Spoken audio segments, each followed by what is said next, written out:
You've entered Void of Rules, where chaos reigns and darkness consumes all.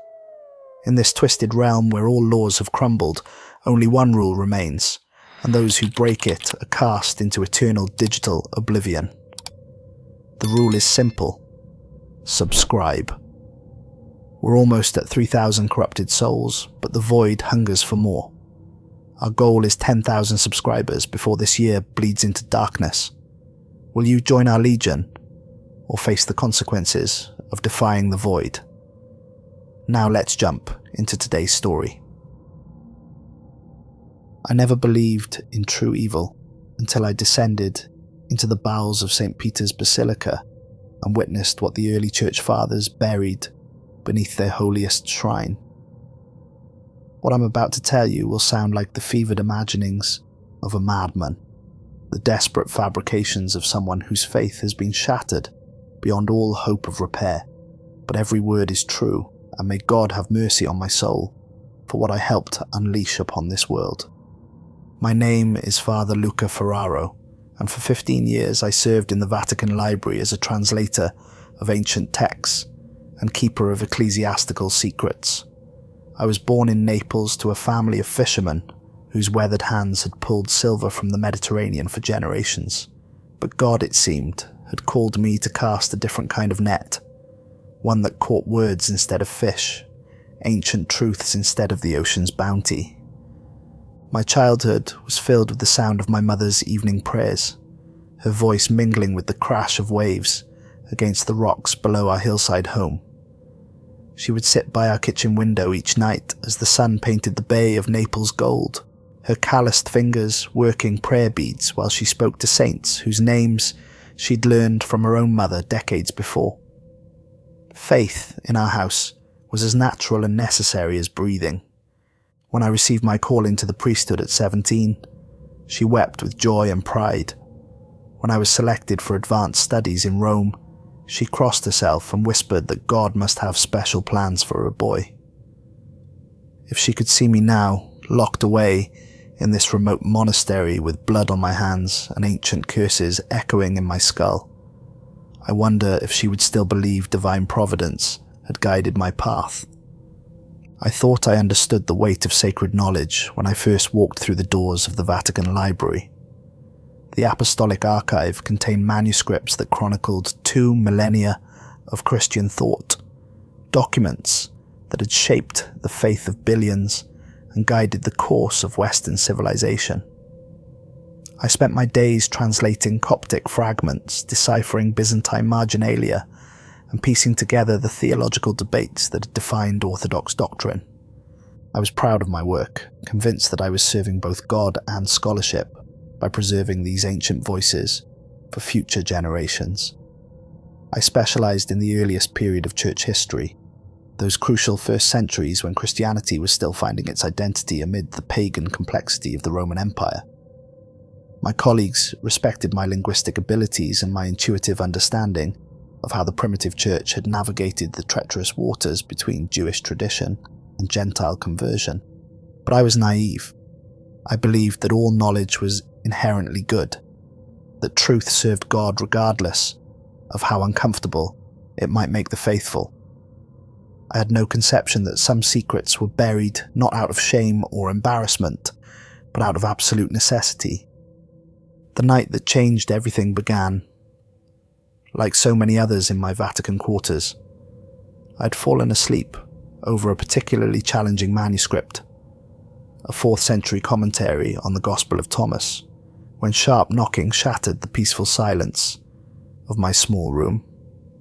3 measured raps, followed by a pause that stretched just long enough to make me question whether I'd imagined the sound. Then 3 more. I opened my door to find Cardinal Altieri standing in the corridor like a figure carved from shadow itself. I'd encountered him before, always at a distance, always surrounded by hushed conversations that ceased the moment others approached. He was a man who seemed to carry darkness with him wherever he went, his face gaunt and hollow-eyed, as if he hadn't experienced genuine rest in decades. 2 Swiss guards flanked him, their usually immaculate uniforms somehow appearing duller, in the flickering light cast by the corridor's ancient sconces. Something about their presence felt wrong. Not protective, but predatory. Without a word of greeting or explanation, the Cardinal gestured for me to follow. "Father Ferraro," he said, his voice carrying undertones that seemed to resonate in my chest cavity. "Your expertise is required immediately." I threw on my cassock, with hands that trembled not from cold, but from some deeper instinct that recognized this moment as a threshold. We walked through corridors I'd never seen despite my years in the Vatican, passages where the walls were constructed of rough-hewn stone that seemed to absorb light rather than reflect it. The familiar sounds of the sleeping Vatican, the distant hum of heating systems, the soft footsteps of night security, the whispered prayers of insomniacs seeking solace in their cells, all faded away as we descended deeper into the building's hidden geography. The temperature rose with each step we took, transforming our journey into a descent towards some underground furnace. The air carried scents that I couldn't identify, but that triggered primitive alarm responses in my nervous system, something older than incense, more primal than the usual mustiness of ancient buildings. My mouth went dry, and I found myself breathing through my nose to avoid tasting whatever was causing that subtle wrongness in the atmosphere. We stopped before a door that belonged to another millennium entirely. Heavy oak planks bound with iron bands that showed green patina of extreme age. It looked more like something from a medieval dungeon than part of the Vatican's carefully maintained architecture. Cardinal Altieri produced a key from beneath his robes, its metal so blackened with oxidation that it seemed to absorb the light around it. The lock turned with a sound like grinding bones. The chamber beyond defied everything I thought I knew about the Vatican's layout and construction. Carved directly from bedrock in a style that predated Roman engineering, it was illuminated by hundreds of candles arranged in patterns that seemed both random and purposeful. The flames danced without any breeze to stir them, casting shadows that moved independently of their sources and creating the unsettling impression that we were being watched by invisible presences. At the center of the room sat a table that appeared to have been hewn from a single piece of ancient wood, its surface polished smooth by centuries of use. Upon it rested a book that made my breath catch in my throat, a codex bound in leather so black it seemed to create a void in the candlelit space around it. The pages visible at its edges were parchment of such obvious antiquity that I feared they might crumble at the slightest disturbance.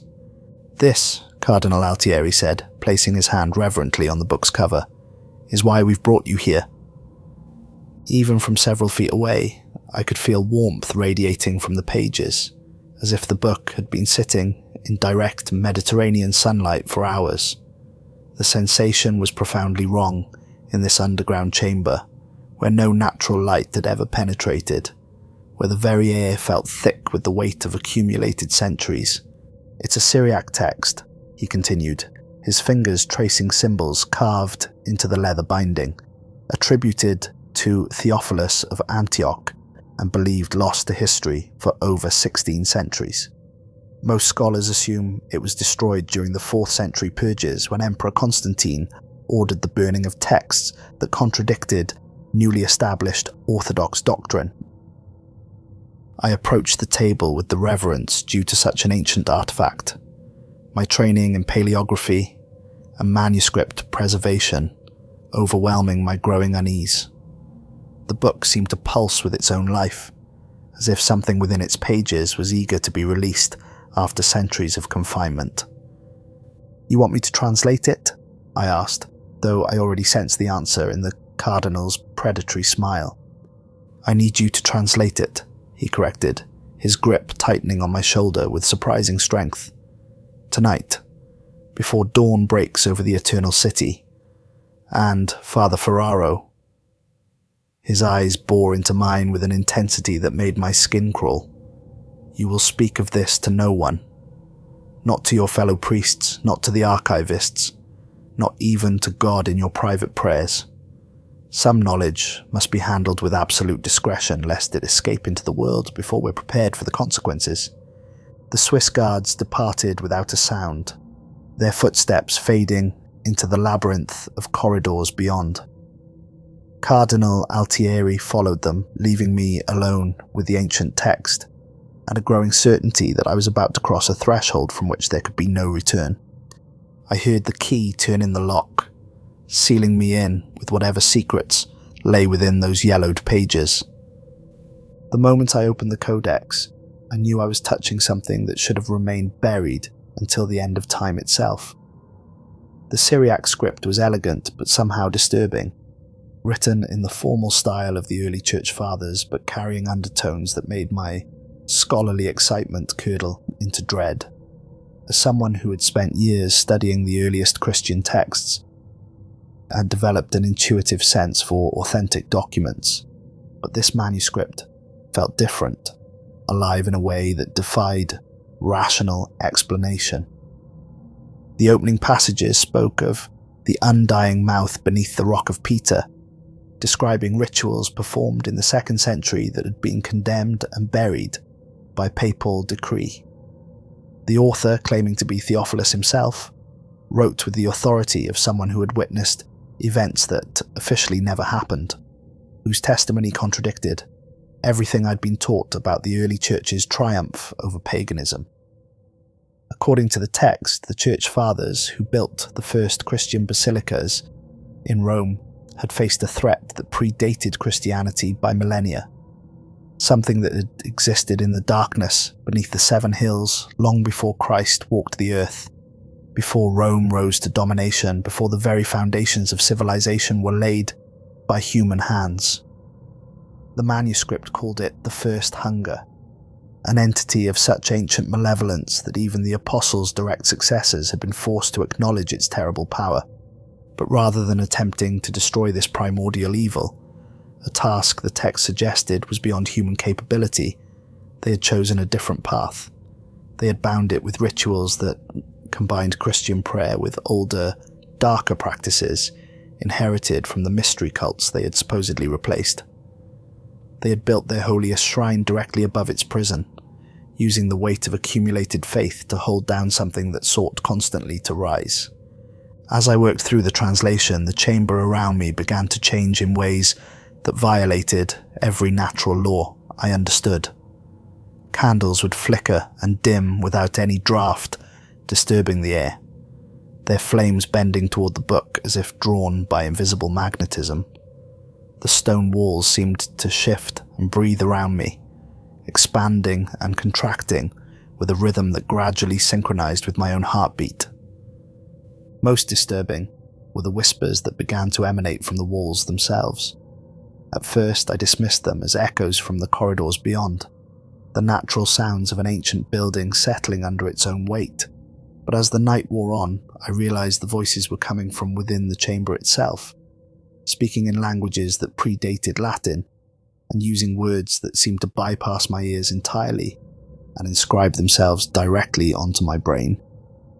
The text described what it called the Cradle of the First Hunger, a place beneath Rome where the ancient entity had been bound by the combined will of the early church fathers.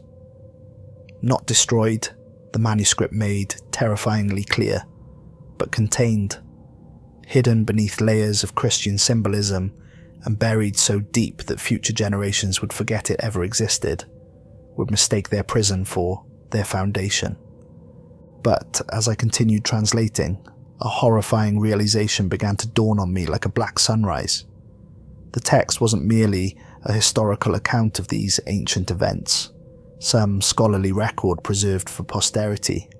It was something far more dangerous, a ritual disguised as scripture, a set of precise instructions hidden within the narrative of early church history. And by reading it aloud during my translation, by speaking the ancient words in their original tongue, I was already beginning to enact the very process it described.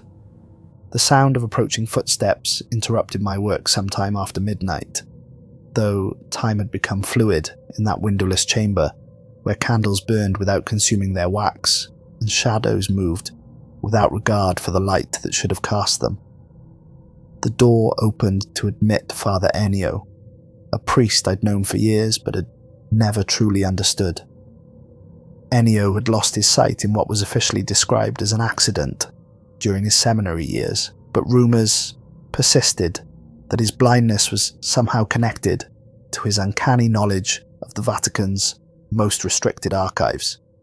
He possessed an intuitive understanding of the Holy See's hidden geography that went far beyond what his official position as an assistant librarian would suggest, and senior clergy often consulted him about historical matters that appeared in no official records. His unseeing eyes were wide with a terror that chilled my blood and made my hands shake as I looked up from the manuscript. "Father Ferraro," he whispered, feeling his way toward my table with hands that trembled like autumn leaves in a storm wind. "You shouldn't be reading that. I can smell the ancient ink awakening, hear the whispers starting in the stones themselves. Some books are locked away to protect the world, not to test the faith of scholars who think themselves clever enough to handle any truth." "Cardinal Altieri ordered me to translate it," I said, but even as the words left my mouth, they felt hollow and insufficient, like a child's excuse offered to an adult who already knew the full scope of his transgression. "Cardinal Altieri serves interests that are older than the church itself," Ennio replied, his voice carrying the weight of terrible knowledge accumulated over decades of service in the Vatican's darkest corners. "He's been searching for that specific codex for 30 years, ever since he first heard whispers of its existence in archives that most people don't even know exist. I helped hide it once before, sealed it away in a vault where I prayed it would remain, until the Second Coming made all earthly secrets irrelevant."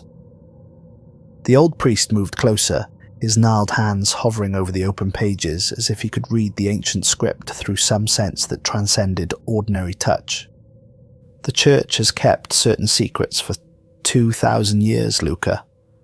What you're reading about, it's not mythology or theological speculation or some elaborate metaphor for spiritual truths. It's a record of something real, something that still exists in the darkness beneath our feet, something that grows stronger every time someone speaks the words you've been translating." His blind face turned toward me with an expression of profound sadness and what might have been pity. "If you continue, if you complete the translation and speak the final verses aloud, you'll be giving it exactly what it needs to wake up from the slumber we've maintained for 20 centuries. You'll be undoing the greatest sacrifice in Christian history. Not Christ's death on the cross, but the choice made by his first followers to bind themselves to something unspeakable in order to protect the world from its hunger." But I found myself unable to stop. Each translated word filled me with both mounting dread and irresistible compulsion, as if the text itself was drawing me deeper into its web of ancient power. The manuscript had begun to reveal the location of passages beneath the Vatican necropolis, tunnels that led to chambers that predated Christianity itself, maps drawn in words that described a hidden geography existing parallel to the world I thought I knew. "Show me," I demanded, my voice sounding strange and hollow in my own ears, echoing off the stone walls with overtones I didn't recognize. "If this is real, if there's truly something down there in the darkness, I need to see it with my own eyes. I need to understand what we're really dealing with before I make any decisions about continuing."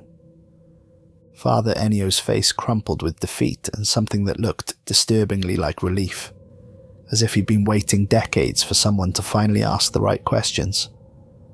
"God forgive me," he whispered, crossing himself with hands that shook with age and accumulated fear. "I should have let them transfer me to some quiet parish in the countryside years ago. Should have taken my secrets to the grave rather than let them poison another generation of faithful servants." Together, we left the chamber and descended into the Vatican's deepest levels, places that existed on no official blueprint, and were known only to a select few who served the church's most hidden purposes. Ennio led me through a labyrinth of forgotten passages, ossuary tunnels that had been sealed off since the 17th century when Pope Urban VIII had ordered entire sections of the Vatican necropolis closed to all but the most trusted servants of the Holy See. The bones of unnamed saints lined these corridors, their empty sockets seeming to track our progress through the darkness. Some were arranged in careful patterns that spoke of reverence and holy purpose, but others were simply piled in chaotic heaps, as if they'd been moved in great haste by people who were fleeing from something unspeakable that pursued them through these underground passages. These aren't just any saints, Ennio explained, as we navigated the narrow pathways between towering walls of human remains. These are the bones of people who knew too much, who saw too much, who learned secrets that the church decided were too dangerous to let walk around in living flesh. Some of them were martyrs in the traditional sense, killed by Roman persecutors for their faith. But others... He paused, his blind eyes reflecting our candlelight in ways that shouldn't have been physically possible. Others were martyred by their own bishops, silenced to prevent them from spreading knowledge that could have destroyed Christianity before it had a chance to take root. The air grew thicker and more oppressive as we descended, carrying scents that had no business existing in a place dedicated to Christian worship. Ancient incense mingled with something far more disturbing, a smell of organic decay that somehow pulsed with its own life, rot that breathed and sweated, and whispered in languages that predated human speech. The temperature rose steadily, transforming our underground journey into a descent towards some infernal furnace hidden in the Earth's molten core. Strange carvings began to appear on the tunnel walls as we went deeper, and these bore no resemblance to anything I'd encountered in my years of studying early Christian art. They weren't crosses or fish symbols or any of the familiar iconography that had sustained the faithful for 2 millennia. These were older marks, cruder symbols that seemed to writhe and shift in the uncertain light of our candles, designs that belonged to beliefs that predated Christ's ministry by centuries or perhaps millennia. Some of the carvings appeared to move when I wasn't looking directly at them, reorganizing themselves into new configurations that suggested meanings I didn't want to understand. Others seemed to generate their own heat, warming the stone around them until touching the walls became uncomfortable despite the underground chill that should have dominated these depths. These tunnels were already ancient when St. Peter first came to Rome, Ennio explained as we navigated increasingly narrow passages that seemed designed more for creatures that moved on all fours than for upright human beings. They were carved by hands that never knew the light of Christian revelation, hollowed out for purposes that the early church fathers found so abhorrent they chose to build over them rather than attempt their destruction. "Why not destroy them?" I asked, though part of me already dreaded the answer that was forming in the darkness ahead of us. "Because," Ennio replied, his blind eyes somehow finding mine in the candlelit gloom, "some things are too dangerous to destroy outright. Sometimes the only option is to bury them so deep and bind them so tightly that future generations will forget they ever existed. But forgetting and destroying are very different things, Father Ferraro. What sleeps can always be awakened by someone foolish enough to speak the right words in the proper sequence." Deep beneath the Vatican, in a place that felt more like the antechamber to hell than the foundation of the Holy See, we found what the manuscript had described with such terrible precision. A circular chamber dominated by a trapdoor made of volcanic stone, its surface polished smooth by centuries of use and carved with symbols that hurt to perceive directly. Latin words were etched around its circumference in script so ancient it predated the classical period. "Do not let the word awaken the breath." Iron bands as thick as a man's wrist held the trapdoor shut, but the metal was heavily corroded, eaten away by centuries of exposure to whatever lay beneath. As we approached, I could feel heat rising from the cracks between the stone and its metal bindings, carrying with it a stench that made my stomach clench with revulsion and my mind recoil from implications I didn't want to confront. Green flames danced along the iron bands, cold fire that provided no illumination but somehow made the darkness more visible, revealing details about our surroundings that I immediately wished I could unsee. The chamber walls were covered with more of those ancient carvings, but here they formed coherent narrative sequences that told a story no Vatican historian had ever recorded. With growing horror, I realized that the translation I'd been working on wasn't just a historical curiosity or some theological thought experiment.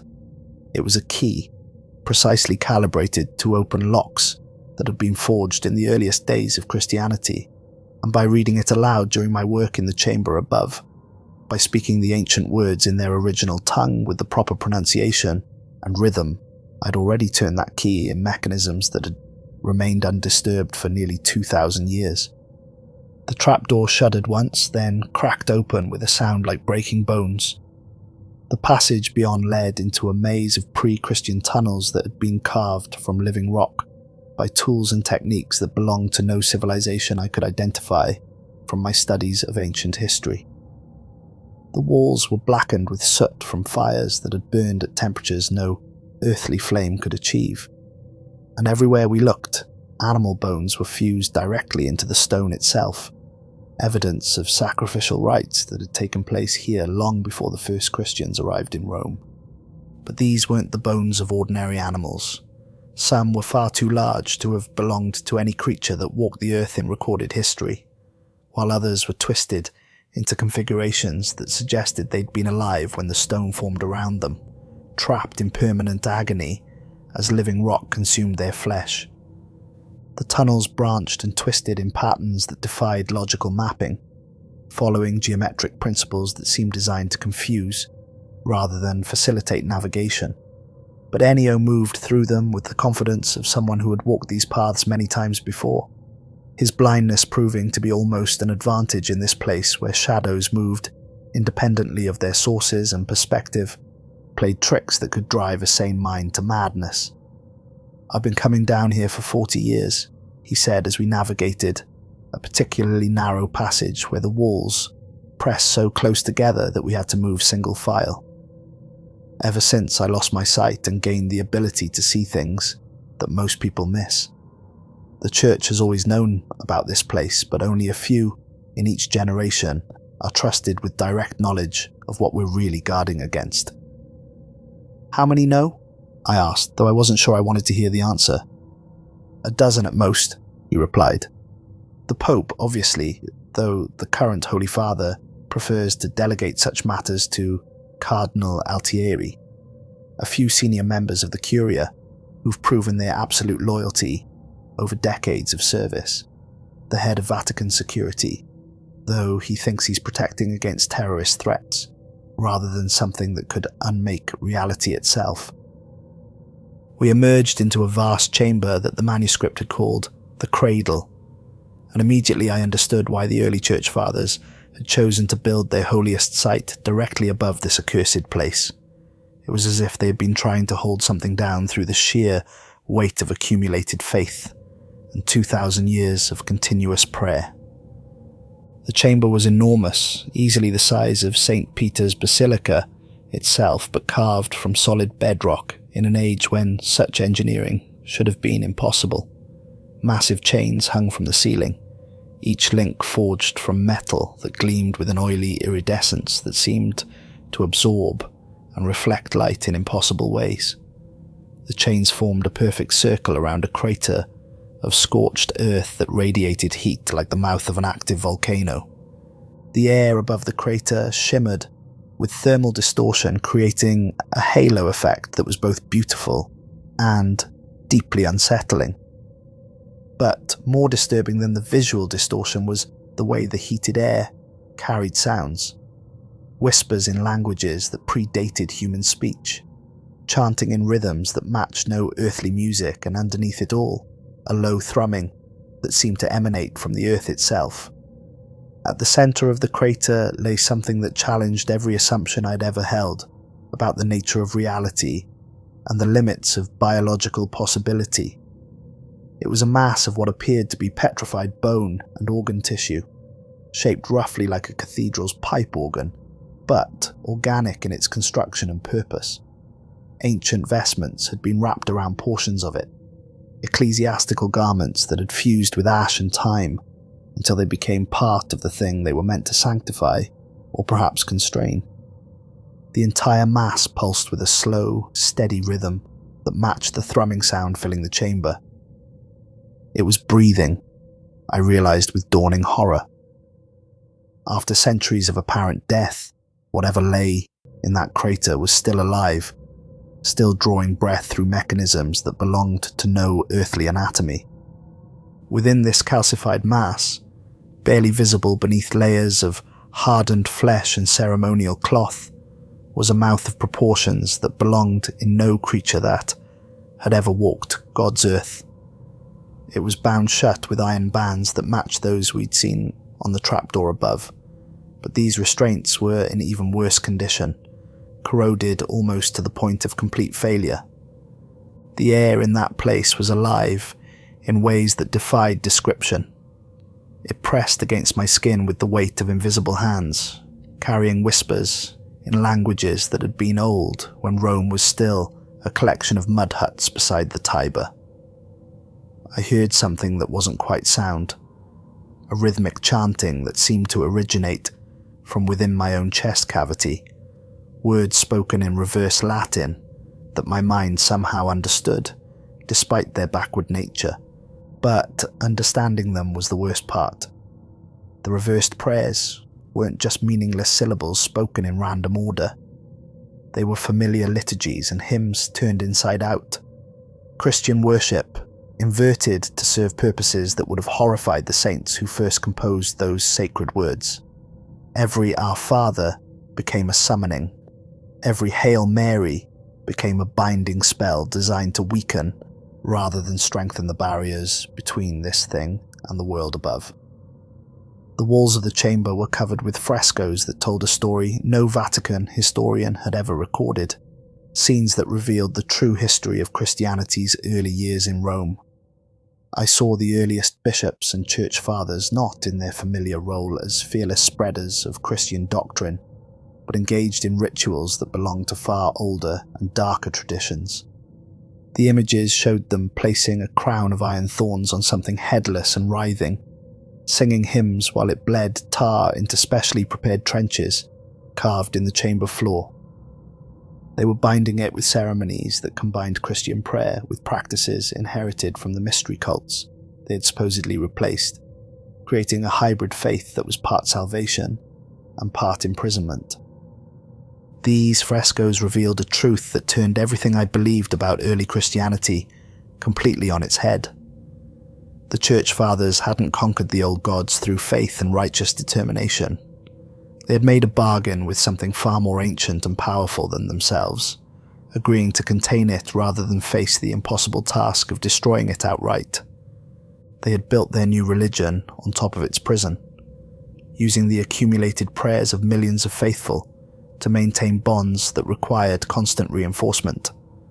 Every Mass said in St. Peter's Basilica, every prayer offered at the tomb of the first Pope, every act of worship performed on Vatican soil, all of it had been feeding power into a containment system that was never meant to last forever. "My God," I whispered, falling to my knees before the bound horror at the crater's center. What have we been praying over all these centuries? What have we been feeding with our devotion? "Something that was never meant to sleep forever," came a voice from the shadows behind us, and I turned to see Cardinal Altieri emerging from one of the chamber's many entrances. He was flanked by the same Swiss guards who had escorted me hours earlier, but their presence brought no comfort in this place of ancient power and contained malevolence. In the hellish glow radiating from the crater, they looked less like protectors of the faith and more like acolytes serving at an unholy altar. The cardinal's hands were stained with substances I didn't want to identify. Ash and what might have been blood. Marks that suggested he'd been busy with preparations while I'd been struggling with the translation above. His eyes reflected the supernatural radiance emanating from the crater, and in them I saw not the servant of Christ I'd expected, but something far older and more calculating. "Thank you, Father Ferraro," he said with satisfaction that chilled my soul to its very core. "By translating the ritual aloud, by speaking the ancient words in their proper sequence, and with the correct pronunciation, you've completed what we began so many centuries ago. What was bound by the faith of martyrs is now remembering its true name, and soon it will remember its purpose as well." The full scope of my deception crashed down on me, like a physical blow that knocked the breath from my lungs and sent waves of nausea through my stomach. The Cardinal had never wanted the text studied for historical purposes or contained for the safety of the faithful. He had wanted it read, needed the ancient words spoken aloud in the original tongue to complete a process that had been interrupted for nearly 2 millennia. "The Church hasn't been guarding against its return," I said, the words catching in my throat like broken glass. "You've been preparing for it. All this time, all these centuries of prayer and worship, you've been getting ready to let it loose upon the world." "The Church serves many masters," Altieri replied, his voice carrying undertones that seemed to resonate with the chanting that filled the air around us. "And some of those masters are far older than the carpenter from Nazareth. Christianity was never meant to be the final word in human spiritual development. It was always intended as a bridge, a way of preparing humanity for truths that are too vast and terrible for primitive minds to comprehend." As if summoned by his words, the iron bands around the ancient mouth began to crack and fall away. The sound was like thunder trapped underground, echoing off the chamber walls until it became a physical force that made my bones ache and my vision blur with each reverberating impact. The entire chamber filled with pressure that made my ears ring and my heart stutter in my chest like a broken machine. The Swiss guards fell to their knees, no longer able to maintain their disciplined composure in the face of what was awakening before us. Tears of blood streamed down their faces as they began to pray in languages they didn't recognize, words that seemed to come from some deeper part of themselves that remembered older forms of worship, more primitive ways of appealing to powers that existed beyond human understanding. Father Ennio stepped forward then, his blind eyes somehow finding the crater's edge with perfect accuracy, despite the chaos erupting around us. In that moment, I understood that his blindness hadn't been the result of some seminary accident at all, but a sacrifice he'd made decades ago to avoid seeing things that mortal eyes were never meant to witness. "Forgive me, Father," he whispered, and I knew he wasn't addressing any earthly authority but something infinitely higher and more terrible. Without hesitation, he threw himself into the crater. The old priest's broken body struck the ancient mass at the bottom with a sound that will haunt me until my dying day, and probably beyond.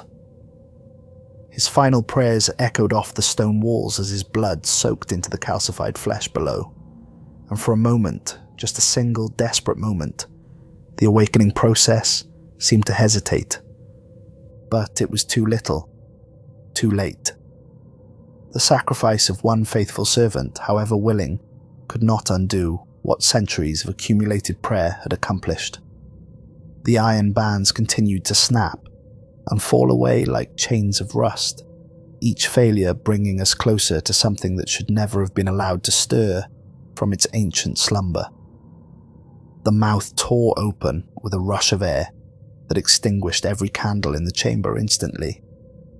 The darkness that followed was absolute, broken only by the hellish glow that began to emanate from whatever was stirring in the depths of the crater. That light was wrong in every possible way. It didn't illuminate so much as it revealed, showing us things about the chamber and ourselves that we had no desire to see. I ran then, abandoning any pretense of courage or scholarly curiosity or priestly duty. Behind me, Cardinal Altieri's voice rose in worship rather than fear, welcoming whatever ancient hunger was about to be unleashed upon an unsuspecting world. His words were in Latin, but the Latin of a much earlier era, the rough tongue of the Republic rather than the refined language of the Empire, syllables that belonged to rituals performed in this very chamber 2,000 years before. The catacombs began to collapse as I fled through the maze of tunnels, centuries of carefully maintained stonework, giving way to the tremendous forces that were stirring beneath the Vatican. I navigated by instinct and desperation, following passages that seemed to shift and change around me, as the very foundations of the Holy See were shaken by powers that predated its construction by millennia. Stone blocks that had stood firm for 2,000 years cracked and fell as whatever was awakening in the depths below stretched muscles that had been cramped by centuries of forced inactivity. The tunnels filled with dust and debris, but also with something else, a sound like breathing that came from everywhere at once, as if the earth itself was drawing its first breath after an impossibly long period of suffocation. I emerged into the Vatican gardens just as sections of St. Peter's Square began to sink into newly formed sinkholes. The magnificent Basilica groaned on its foundations as something vast stirred in the depths beneath it, awakening from a sleep that had lasted since the earliest days of Christianity. Windows shattered in buildings throughout Vatican City, their glass forming patterns on the ground that resembled the ancient symbols I'd seen carved in the tunnel walls. By dawn, emergency crews had cordoned off the affected areas, and official statements were being prepared about a seismic event that required extensive structural repairs. The Swiss Guard had been mobilized to keep curious observers at a safe distance, while Vatican engineers worked frantically to assess the damage and begin stabilization efforts that everyone knew were doomed to failure. But I knew the truth about what was happening beneath St. Peter's. This had nothing to do with geological instability, and everything to do with the breaking of bonds that had held for 20 centuries, restraints that had been maintained by the accumulated faith of billions of believers who had no idea what their prayers were really accomplishing. My access to the Vatican Library was revoked before the sun had fully risen over the Eternal City. Within hours, I was visited by men in expensive suits who spoke with the quiet authority of those accustomed to being obeyed without question or hesitation. They informed me that I was being transferred immediately to a remote monastery in the Italian countryside, far from Rome and its newly awakened secrets. "You will never discuss what you saw," one of them told me, his voice carrying the weight of absolute certainty and the implicit threat of consequences too terrible to contemplate. "You will never write about it, never speak of it to anyone, never so much as hint at its existence in your private prayers. You will spend the remainder of your days in contemplation and silence, seeking forgiveness for your role in these events. Are we understood, Father Ferraro?" I nodded, knowing that resistance would be both futile and pointless. What good would it do to protest my innocence? Who would believe such a story if I tried to tell it? And more importantly, what purpose would it serve to spread panic about something that was already beyond any human power to control or contain? But forgiveness has proven to be an impossible goal, as elusive as sleep in a world where nightmares have learned to walk in daylight. Every night at exactly 2:47 in the morning, the precise time Cardinal Altieri first knocked on my door and set these events in motion, I wake to the sound of that ancient chanting. It starts as a whisper, barely audible above the sound of my own heartbeat, but it grows stronger with each passing night. And now I hear something else, something far worse than the reversed Latin prayers that echo through my dreams. A voice that doesn't come through my ears but seems to originate somewhere inside my skull, speaking words that bypass rational thought entirely and inscribe themselves directly onto the surface of my soul. "I am not below," it whispers in the darkness of my monastic cell, each word carrying the weight of geological ages. "I am beneath. The distinction matters more than I can possibly express to anyone who hasn't heard that voice speaking directly into their mind. Below suggests a temporary state, something that might be lifted up or brought to the surface through effort or circumstance. But beneath implies permanence, a foundational reality that supports everything else that exists above it. It suggests that whatever is awakened under the Vatican isn't an invader or intruder that has somehow infiltrated our sacred spaces. It's the bedrock upon which our entire civilization has been built, the foundation that was always there, waiting patiently for someone foolish enough to speak the words that would remind it of its own existence. The voice grows stronger each night, and with it comes a terrible understanding that spreads through my mind like ink through water.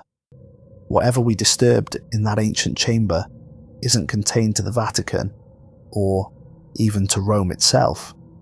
Its influence is spreading through channels that exist far beneath the realm of physical geography, following pathways carved by faith and prayer, and 2,000 years of Christian worship.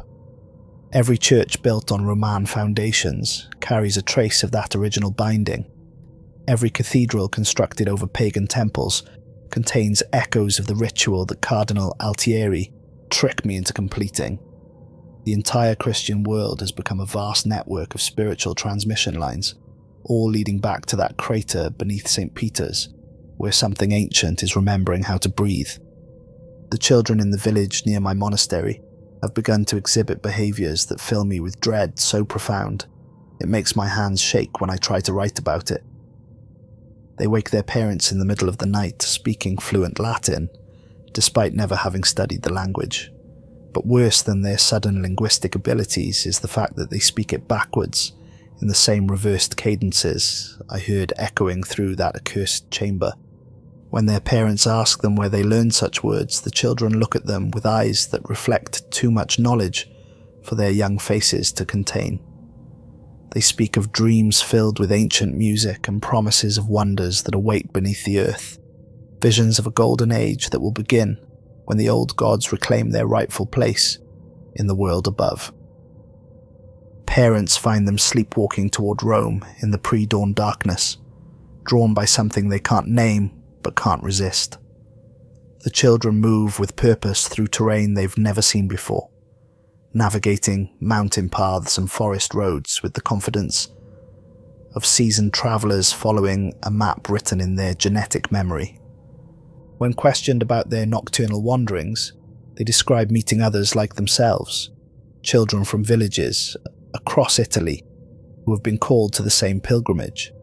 They speak of gathering in clearings where the moonlight falls just right, where the ground is warm even in winter, where they can hear singing that rises from deep below their feet. The local priest, Father Benedetto, has asked me to help counsel these families, but what can I tell them? How can I explain that their children are being called by something that predates Christ himself, something that the early church thought they had successfully contained, but only managed to postpone? I've tried to pray for guidance, but my prayers feel hollow and ineffective, like words spoken into a void that has learned to speak back. Worse, I've begun to suspect that my prayers are being heard and answered, but not by the God I thought I was addressing.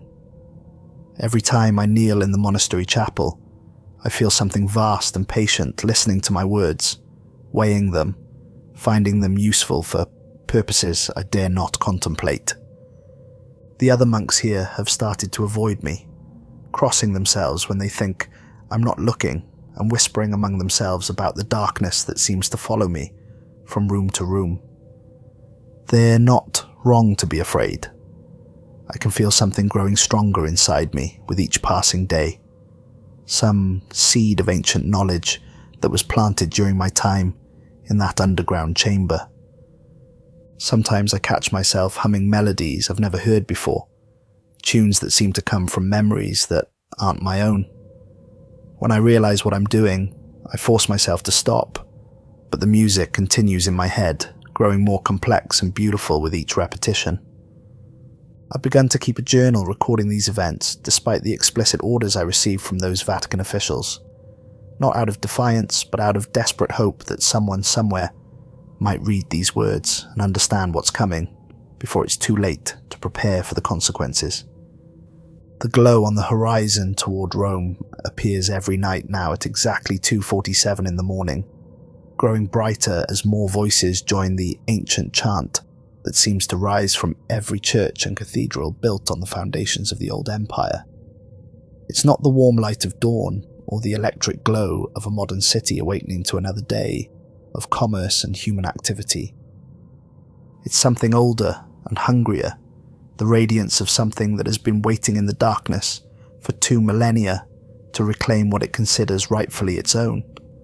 The light pulses with the rhythm of a vast heartbeat, and I know without being told that each pulse represents another mind that has been touched by the awakening presence, another soul that has heard the call and chosen to answer. Children across Italy have begun disappearing from their beds during the darkest hours before dawn, found days later wandering the countryside in a daze, speaking of beautiful visions and promised rewards for faithful service. The authorities blame everything from sleepwalking disorders to elaborate kidnapping schemes orchestrated by human traffickers, but I know the truth. These children aren't being taken by criminals who want to exploit their innocence for profit. They're being called by something that needs their pure hearts and unquestioning faith to complete a transformation that began 2,000 years ago in a chamber beneath Rome. The missing children all share certain characteristics that the police haven't noticed, but that fill me with increasing dread. They're all from families with deep religious faith, households where prayer is as natural as breathing and church attendance is never questioned. They're all intelligent and spiritually sensitive, the kind of children who ask difficult questions about God and death and the nature of existence. Most telling of all, they're all found in places of historical significance. Ancient Roman ruins, sites where early Christian martyrs were executed, locations where pagan temples once stood before being converted to Christian worship. They're found kneeling in prayer, but the words they speak aren't from any prayer book, approved by the Vatican. When these children are returned to their families, they're different in ways that are difficult to articulate but impossible to ignore. They still attend school and play with their friends and help with household chores, but there's something else present now, some additional awareness that looks out through their eyes and speaks through their voices when they think no adult is listening. I've tried to interview some of these children, hoping to understand what they've experienced during their mysterious absences, but they look at me with recognition that chills my blood, as if they know exactly who I am and what role I played in their transformation. "You helped wake it up," one little girl told me, her voice carrying harmonics that belonged to no human throat. "The hungry one beneath the rock. It remembers you, Father Ferraro. It's grateful for your service." When I asked her to explain what she meant, she smiled with adult knowledge and patted my hand with the condescending affection usually reserved for confused elderly relatives. "You'll understand soon," she said. "When the time comes for all of us to go home, you'll remember why you were chosen for this work. The old faith is ending, Father. Something better is beginning." The irony is almost too bitter to bear. For 2,000 years, the Church has taught the faithful to await the second coming, to prepare their hearts for the return of their Saviour and the establishment of God's kingdom on earth. But what if we've been preparing for the wrong return? What if the entity we've been waiting for isn't the carpenter from Nazareth, but something far older that was already ancient when Christ walked among the living? What if Christianity itself was never meant to be permanent, but rather a carefully orchestrated prelude to something else entirely? A way of gathering and conditioning human souls, teaching them obedience and faith, and the willingness to worship something beyond their understanding. I write these words knowing that they may be the last coherent thoughts I'm able to express before whatever is growing inside my mind completes its work. The voice that speaks to me each night has become stronger and more insistent, and with it comes knowledge that I neither wanted nor asked for. I know now that Cardinal Altieri wasn't working alone, that the Vatican hierarchy includes others who have been preparing for this moment for generations. They've been careful to place their people in key positions throughout the church, ensuring that when the time came, they would have the authority and resources necessary to complete their ancient mission. I know that similar awakenings are occurring at other sites around the world, places where the early church built their holiest shrines over much older sacred ground. Something is stirring beneath Canterbury Cathedral, beneath the Hagia Sophia, beneath Notre Dame and St. Mark's Basilica, and dozens of other locations where Christian prayer has been offered continuously for centuries. The global nature of what's happening becomes clearer each day as reports filter in through channels that most people never see. Seismic activity at religious sites worldwide, children speaking in ancient languages, adults experiencing shared dreams of underground chambers, and bound entities awakening from impossible sleep. But most disturbing of all is the growing certainty that this awakening isn't random or accidental. It's been carefully planned and orchestrated by individuals who understand the true nature of what Christianity was always meant to accomplish. People who have spent lifetimes studying texts that were hidden from general view, who have preserved knowledge that was supposed to die with the last Roman emperors. The children's voices are growing louder now, their midnight choruses audible even through the thick stone walls of the monastery. They sing in harmonies that shouldn't be possible for human throats to produce, creating music that resonates in frequencies that bypass the ears entirely and vibrate directly in the bones of anyone who hears it. Sometimes, in the darkest hours before dawn, I find myself humming along without conscious volition. The melodies are beautiful in ways that make my chest ache with longing, filled with promises of communion and understanding that make my current isolation feel like a punishment I no longer deserve to endure. Father Benedetto has stopped asking me to help with the affected children. The last time we spoke, he looked at me with the kind of fear usually reserved for dangerous animals that have learned to mimic human behavior. He knows something fundamental has changed about me, even if he can't articulate what that change involves. The other monks have begun locking their doors at night, though they pretend it's because of concerns about theft or vandalism.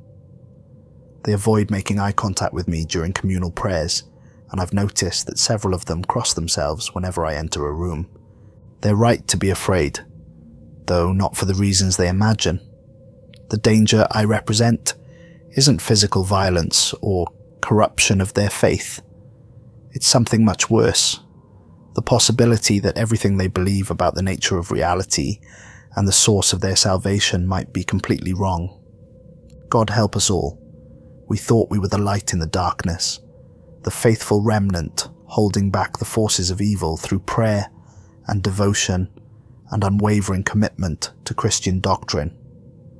But we were only the darkness learning to sing, the ancient hungry thing teaching itself to wear the mask of salvation while it prepared to devour everything we held sacred. The glow on the horizon grows brighter each night, and soon, very soon, Rome will have a new sunrise that rises not from the east, but from beneath the very foundations of our faith. When that day comes, when the mouth that has been bound for 20 centuries finally opens wide enough to speak its true name, I fear we'll discover that every prayer we've ever offered has been nothing more than a dinner bell, calling the faithful to gather for a feast that will consume not just our bodies, but our souls as well. The children are calling to me now, their voices carried on the night wind from the village below. They want me to come home, they say. They want me to see the wonders that await beneath the earth, to witness the transformation that my translation helped make possible. And God forgive me, despite everything I know about what's coming, despite all the horror I've witnessed, and the terrible knowledge that fills my mind each waking moment, I think I'm going to answer their call. Because the alternative, spending the rest of my life in this monastery, slowly going mad while the world transforms around me, has become unbearable. If I'm going to be part of what's coming, if my role in these events means I can never escape the consequences of that night in the Vatican, then I want to see it through to whatever end awaits. The children promise that when the awakening is complete, when the old boundaries between above and below have been erased forever, there will be no more fear, no more uncertainty, no more desperate prayers offered to a God who may never have been listening in the first place.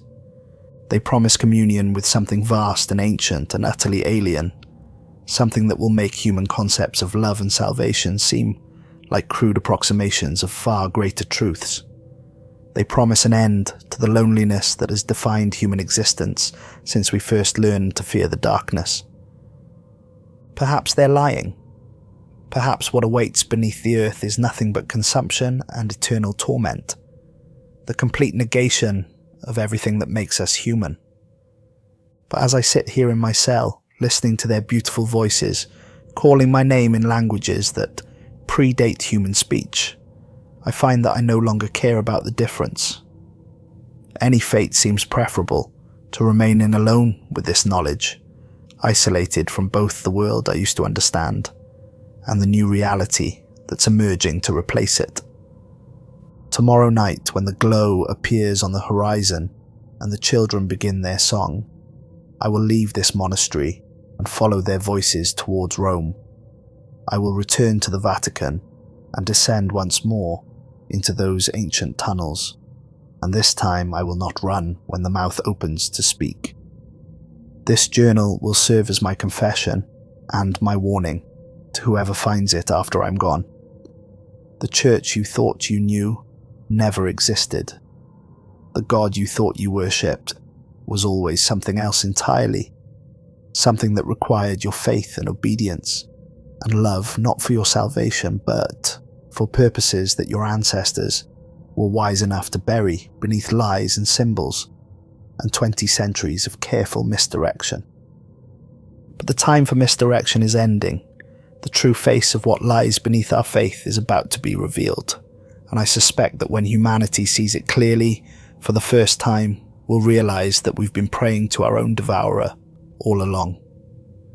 The children are singing my name now, and their music is the most beautiful sound I've ever heard.